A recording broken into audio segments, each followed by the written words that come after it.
At the very bottom sits Jason Schirmer, the boy who played young Freddy in Freddy's Dead, the final nightmare. His job wasn't to wear the glove, sling one-liners, or stalk victims through smoke-filled corridors. He was handed something smaller, yet more dangerous: the seed of Freddy's evil. Schirmer wasn't a monster in makeup. He was the child version, the nightmare before the burns. On paper, that sounds chilling. The thought that Freddy didn't need trauma or accidents to turn rotten, that the darkness was in him from the start. What the film wanted was a glimpse of corrupted youth, a child whose silence carried menace.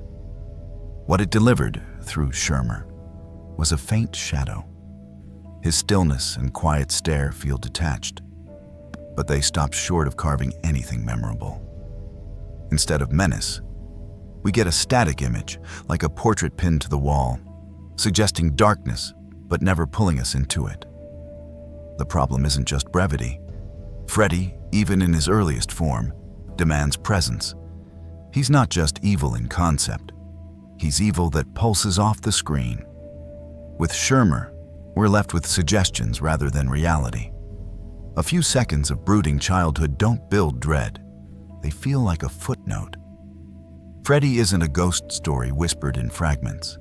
He's a scream that forces you to listen. Schirmer's Freddy barely whispers at all. That said, there's a trace of something unnerving in his cold detachment. He doesn't play the role like a typical kid on screen. There's no playfulness, no warmth, just a distant hollowness, as if he's already cut off from everything human. In that way, Schirmer fits the puzzle. But a puzzle piece by itself doesn't show you the picture. Without the glove, without the burns, without Englund's venom, he remains Freddy in name only. He doesn't fail outright. There's no wild misstep or laughable attempt to imitate Englund. Instead, he barely registers. You watch the scene, then forget it. That's why Schirmer sank to the bottom of the ranking.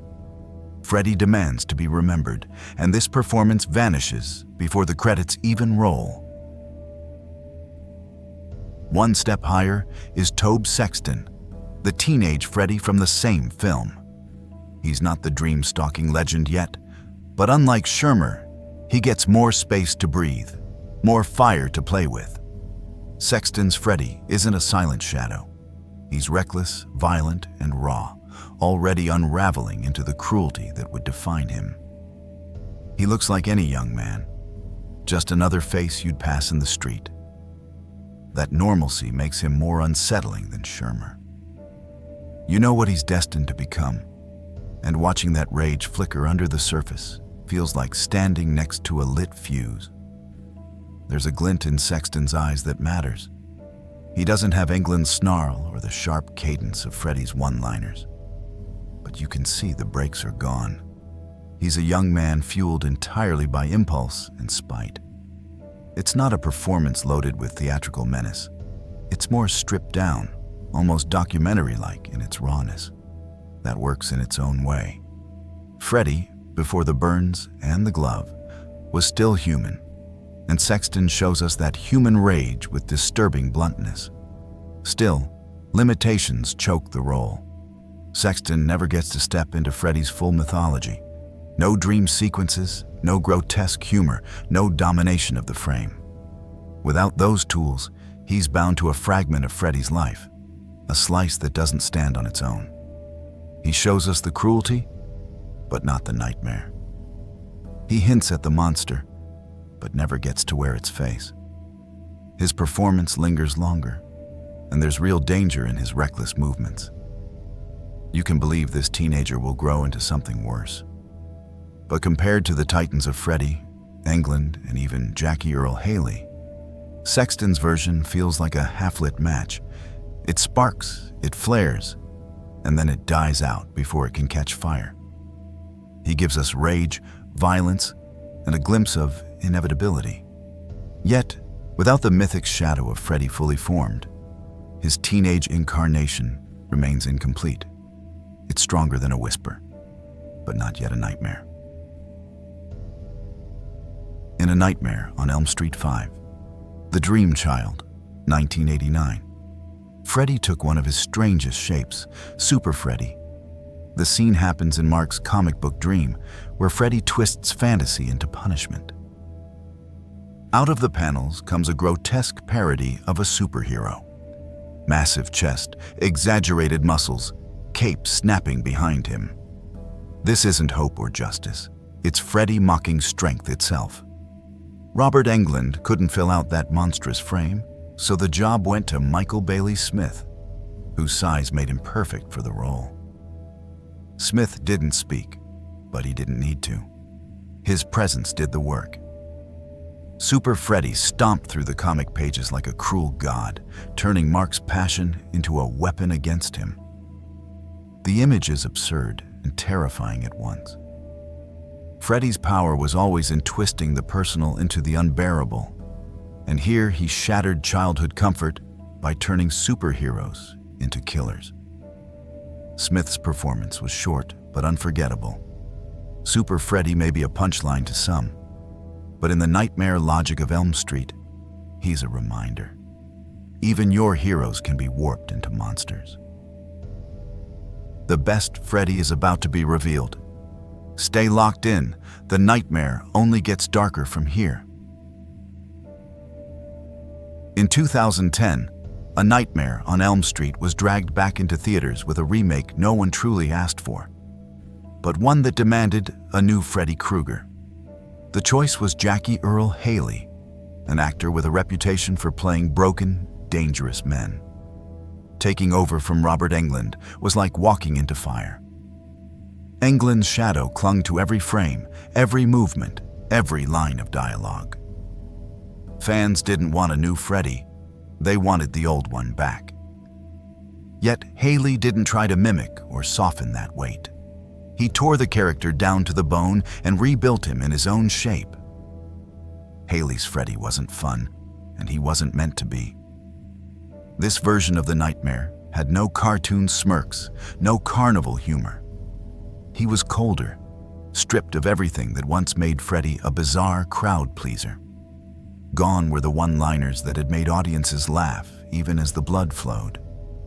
In their place stood a predator who whispered threats, drawing out syllables like he wanted to taste the fear in the air. Haley's Freddy didn't need to entertain. He wanted to suffocate you. The makeup sealed this darker vision. Instead of exaggerated burns that turned Freddy into a grotesque mask of theater, the remake chose a more realistic route.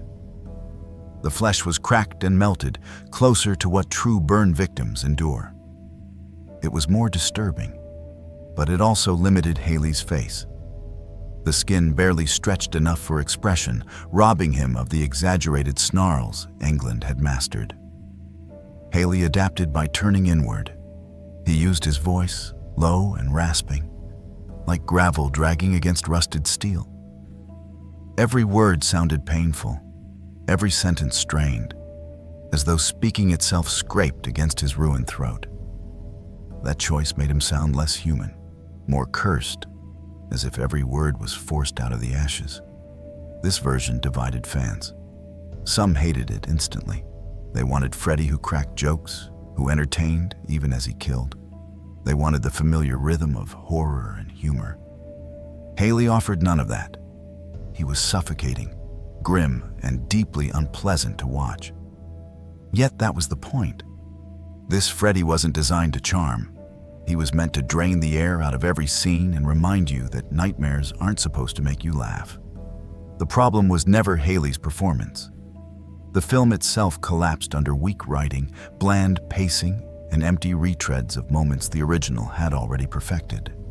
No one could have dethroned Robert Englund. That crown was welded to his head decades ago. But Haley proved something crucial. The glove, the burns, the stripes, and the legend could live beyond one man. Even if fans didn't embrace him, he showed that Freddy could still breathe in another body. At number 1, without a trace of doubt, stands Robert Englund. He didn't just play Freddy Krueger, he became him, body and soul, until Freddy was no longer just a character, but a cultural wound carved into horror itself. Every smirk, every slash, every dark laugh still echoes because Englund gave Freddy something no makeup or script could: personality. From his first appearance in 1984, Englund's Freddy was a menace wrapped in charisma. His body language was feral, movements sharp and animalistic, as if the burns had peeled away his humanity. His voice carried sadism like venom, curling every word into a sneer. He didn't hide in the shadows, like other slashers of the era. Freddy wanted you to see him. He dared you to look, because fear was only satisfying if it was shared. As the sequels piled up, Freddy changed shape. He cracked jokes, taunted victims, and turned his kills into theater. Some critics claimed he became campy, even cartoonish. But Englund never treated it as parody. He played Freddy like a ringmaster of carnage, turning murder into performance art. That balance, the cruelty and the charisma, is what set Freddy apart from Jason, from Michael, from Leatherface. Englund made Freddy talk, and audiences listened even as they recoiled. The brilliance of Englund's reign was range. In Wes Craven's New Nightmare, he stripped Freddy of the humor and rebuilt him into something terrifying again. Darker costume, more demonic glove, and a deeper, guttural voice.